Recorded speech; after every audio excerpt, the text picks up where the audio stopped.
Rashmas.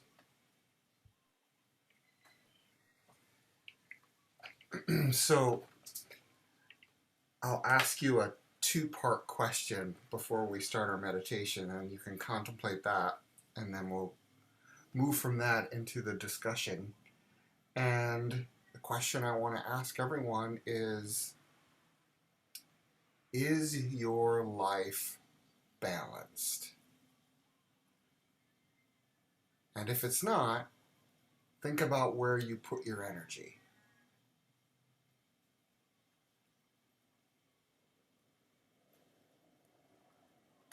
So go ahead and you can sit up straight, gently close your eyes.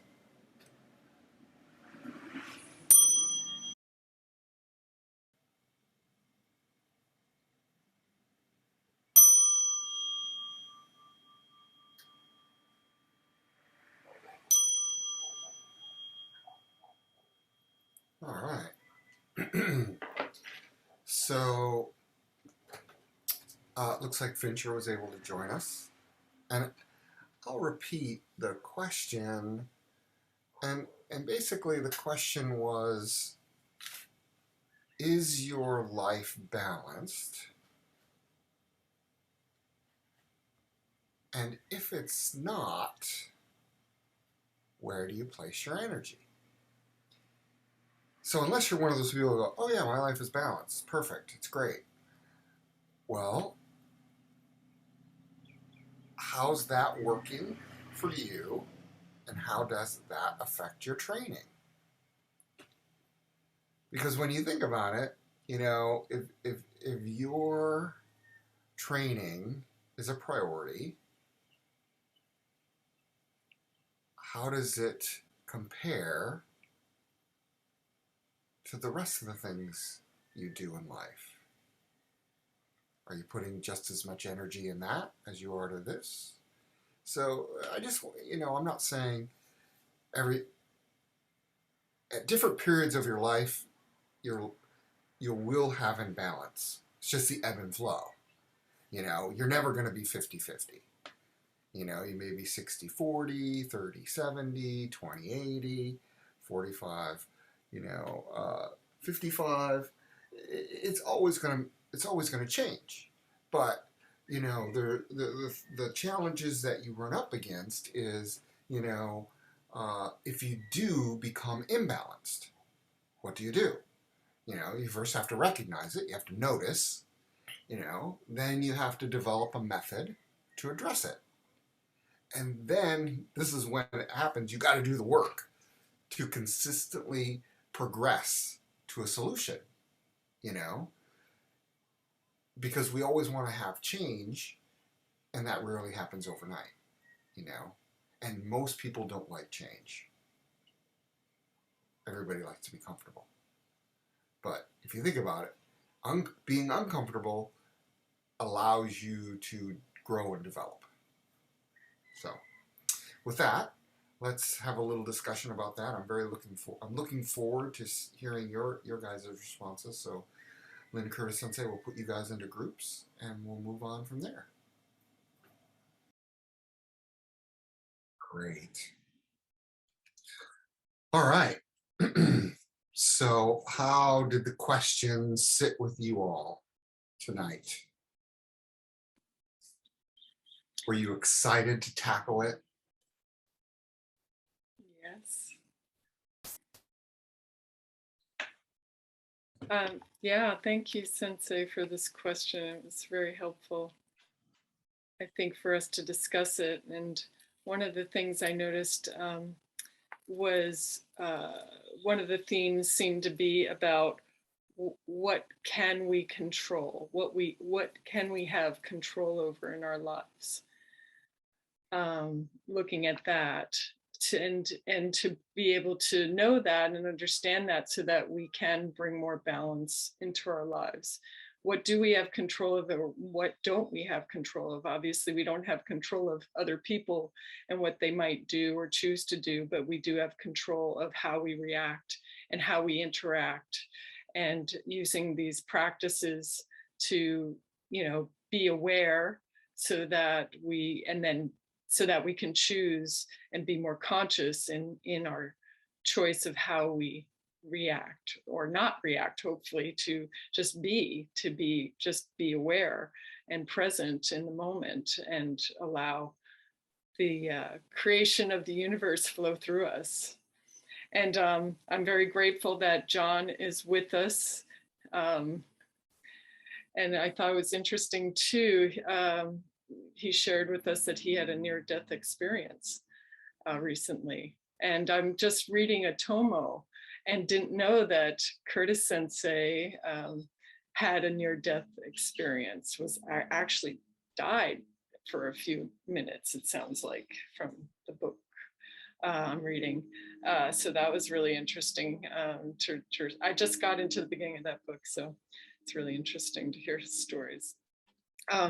But so, yeah, and about acceptance and, of what is, and that will help bring more balance. I could really relate to what Lillian shared, and thought you were very articulate. Appreciate your words, Lillian. That you expressed yourself very well, and I appreciate that, and could really relate to that. So, yeah. So thank you, everyone. Yeah. So how's your life? Is it perfectly balanced? Oh no. No, it's out of balance, but well, in some ways I feel like it's in balance, similar to what Lillian was sharing. Well, how do I put it? I feel like it's more in balance now than it ever has been, mainly because of my spiritual practices. Because at least I can see what needs to be done, and I'm not as reactive as I used to be. So I can function better, and I can see what needs to be done and how to slowly progress towards it. Like you said, change isn't going to happen overnight, but at least I can see where I need to change and where my life needs to be more imbalanced, and can feel confident that I can make steps towards that. Good, great, thanks. Thank you. How about anyone else?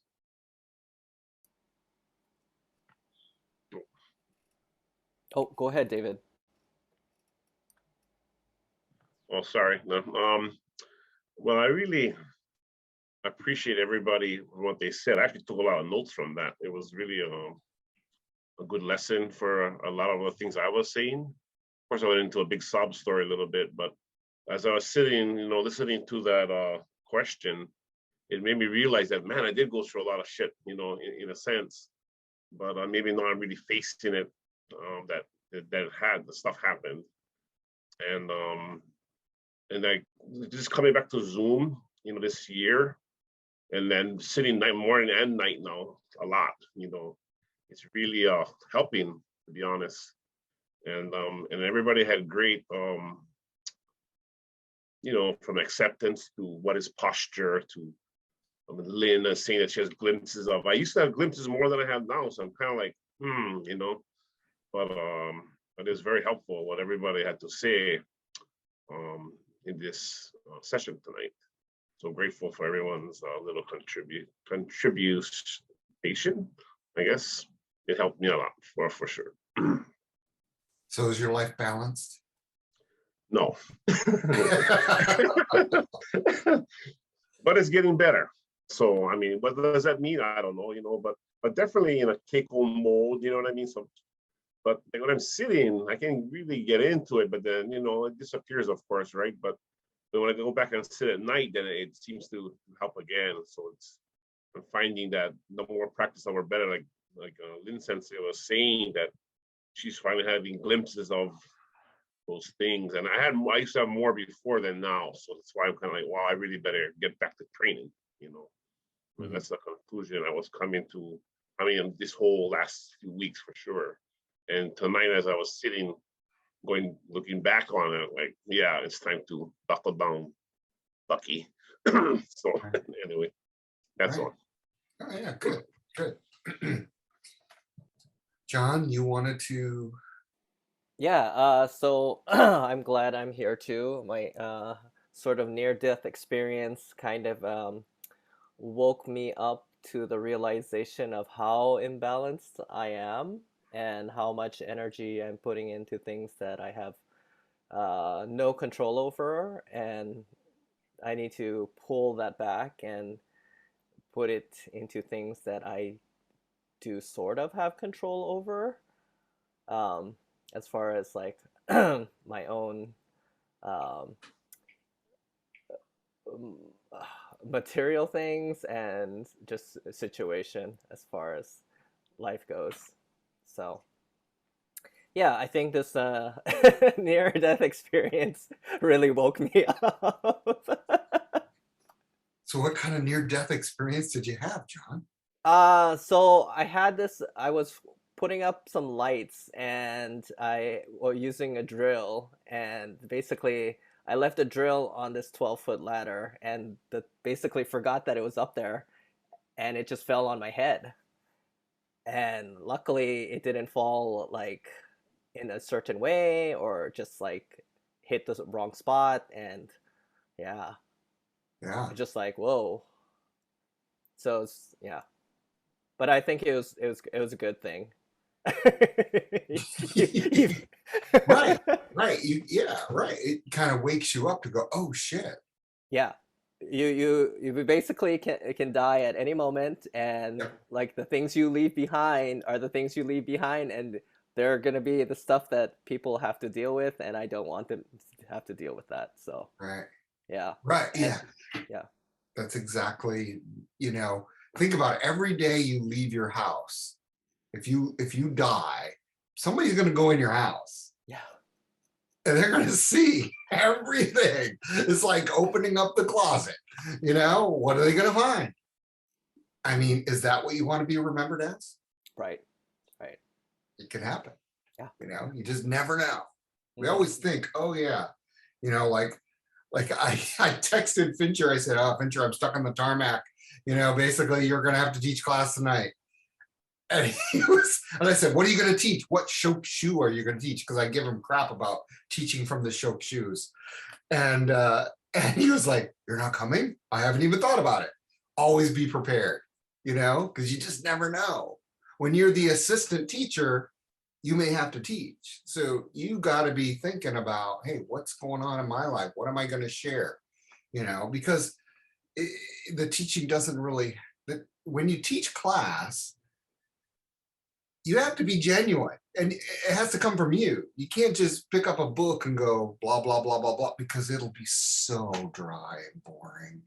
I was teasing Fincher because Curtis Sensei tells a story. He tells a story about teaching a class that was a mock class of what Suzuki Sensei had taught, and Larry Shishido Sensei coming up to him and going, well, that was really good, but what do you have to offer? And you have to think about that. What do you have to offer somebody else? Anytime you interact with anyone, what do you have to offer to them? Don't think about taking from them. What am I going to get from them? Think about what am I going to give to them? That's just another way. I asked, the question, and I said, well, where do you place your energy? Is your energy placed on a Netflix show? Oh, I'm going to go home and watch this, or oh, I'm going to do this, or I'm going to do this. Is that where your energy plays? I remember this one teacher saying he goes, write down how much time you spend a day meditating. And then, okay, divide it by 24. That's your percentage that day. If you keep a logbook, and even Suzuki Sensei, who kept a logbook, and you put, 1 hour, 2 hour, think about that, divide that into 365 days a year. And I remember distinctly going to Suzuki Sensei's house and him going, I'm not doing enough. When I'm looking at Suzuki Sensei going, holy Toledo, I don't know if I could even do that much. And he's saying it's not enough. And I'm like, I'll never do it, but of course there's that comparative. You can't compare yourself to others. You have to do what you can do, So yeah, very good, John. Glad to see you here. Anybody else?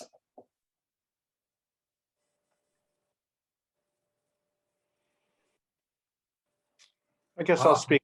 Oh yeah, Fincher. Yeah, it was a good question. I think everybody had a real immediate response to that question. What it brought to mind in my case is that it really is an application of this training, because what I shared was there's always going to be imbalance, certainly in the world and even in your life. And that is what, it's not so much are you out of balance, but how much of your day, like you say, how much of your day is out of balance. Because our training basically is the opportunity to come back to that point of balance. And then we might be taken away, or we might sort of lose it in the day, but then the application, how are you applying your training? And I was thinking about what I was going to teach tonight if you weren't here. And part of that segues into this, and that is, you know, Tohei Sensei talks a lot about posture in his rules for life, you know, the 5 rules of this and the 5 rules of that.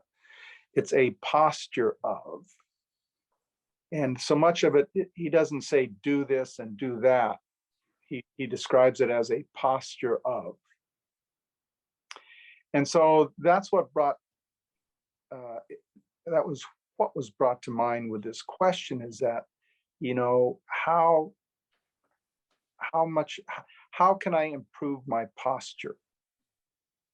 And that's the posture of this training, what we're learning, so that when these things come, all of these influences that imbalance us come to us, that even if I'm pulled away, I can come back to this posture of balance.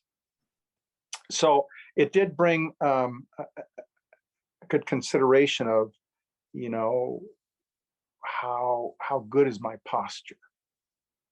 And that comes from, of course, applying the training, like you're saying, Sensei, you know, being regular with meditation, and so that this posture is increased, so that when you're pulled away, you come back, just like in meditation. So that's what it really brought to my mind. Thank you. Yeah. Yeah, that, you know, that's the thing. Toy Sensei never taught prescription. He always described. You know, if you look at, you know, there's no do this, do that. He's always describing. This is what it likes. If you look at the 4 basic principles, they're not a prescription, it's a description. He's describing of what, you know, being mind-body coordinated is. He's not prescribing you this, you know, and that's the thing. I mean, you know, and that's how I teach, in a sense. If you want the secret on how I teach, is I never prescribe. I just I get you guys to describe it. And I was thinking tonight, I go, you know, I'm always worried about what I should teach. I'm not teaching this class. You guys are. I mean, I just give you a little topic, and then you guys go into a group, and I go, oh yeah, good class. You know, it's not about me, totally about you guys. So it's really interesting, that aspect. And yeah, you're right, Fincher. Yeah, good job. Thanks. Oh, Lynn, Curtis Sensei. Yes, I you know, following that remark, I have to say it does it does make things bubble to the surface that you have to really think about, you know. So, you know, of course, at first I thought, oh yeah, my life's in balance. I got, you know, I do. And then I started to think, oh, maybe not, you know, you could this, that, you know, make changes and do more of the, you know, practices and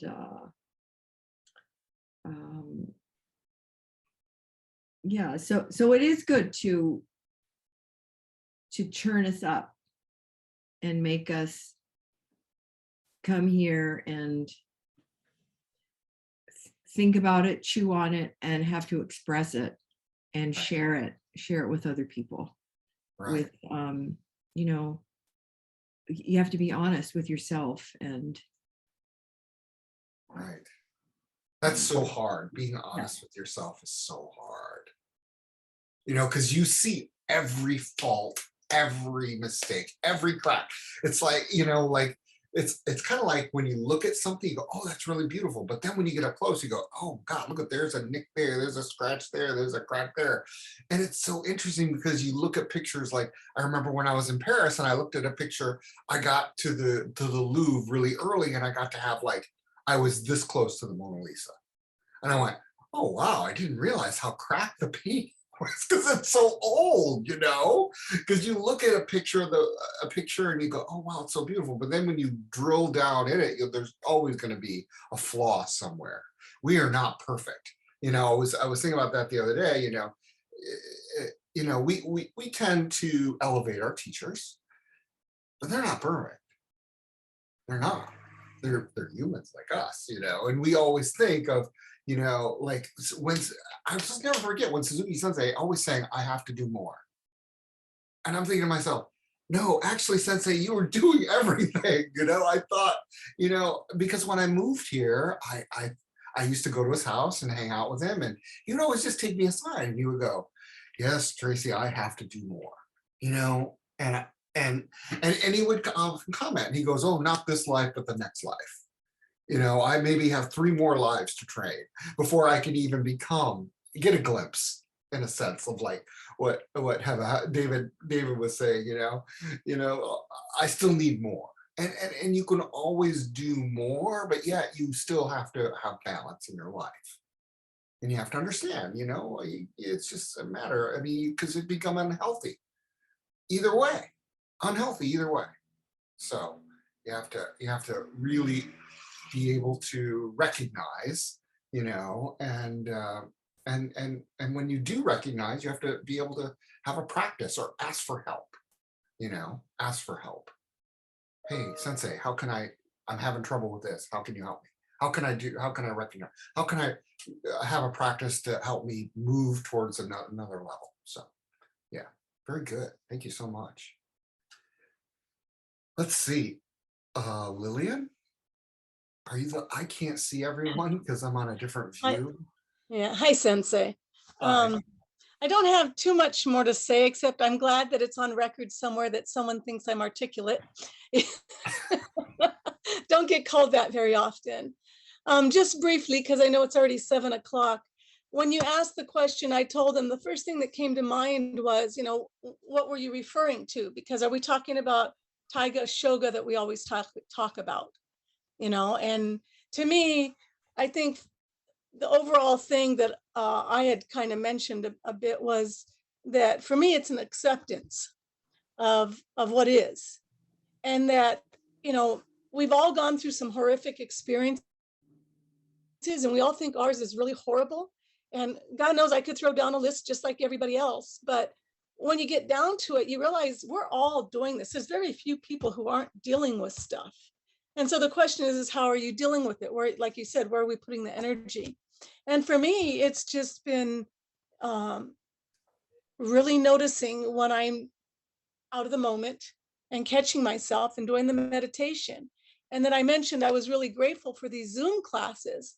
And you are teaching because you are leading us down the path. You set a path and you're taking us down it. And I appreciate that because a few weeks back I had talked about, and I didn't mention this earlier so much in detail, but I was having a real problem with somebody in the family. And I was really disgusted because of what was going on. But I know the problem was also me. But the way it got pointed out by what somebody else said about something else, and I looked at it again, which is why these seminars and classes are so great, because even though I knew what the answer was, I wasn't looking at it. And these, so this Zoom classes, the meditation, the staying in the moment, not letting that narrator talk in my head. And so I'm grateful to everybody. Thank you so much. Oh, yeah, that's great. Thank you. Yeah, you're always a part of the solution. I always look at you, either part of the problem or you're part of the solution. And you're always part of the solution in coming to class. And that's what everyone comes to class. They're always, they're a part. They're putting their energy in a direction to move forward instead of being the anchor that drags you down. In a sense, I have fun with these, but thank you for saying that. But yeah, they're always great, and I always enjoy everyone. So thank you all very much. Any other comments that we didn't strike on? David, have one? Yes. One last one on John's experience. When I was in the hospital and Lynn and Kirsten have visited me one day, the night before I had this coughing fit where I thought I wasn't gonna make it, like for real. And then what I thought, like, I'm really gonna develop now after this because I went. No, I didn't. You're right. Just say, like I actually thought that, and when I got out of the hospital, like I went through this thing and I'm gonna develop now because I went through this thing. But if you don't do the work, that's my experience. So just sharing that part. Yeah, you have to. Yeah, it's the Kirsten says this time and time again. You have to do the work. We And forget. that's the thing, and that's okay. If you're not doing, you can do. What do you think, John? I said we forget, and Yeah. that basically that thing that hit my head just reminded me, like, oh yeah, that's right. I only have like this moment, and I'm not living it. Right. Very good. Great.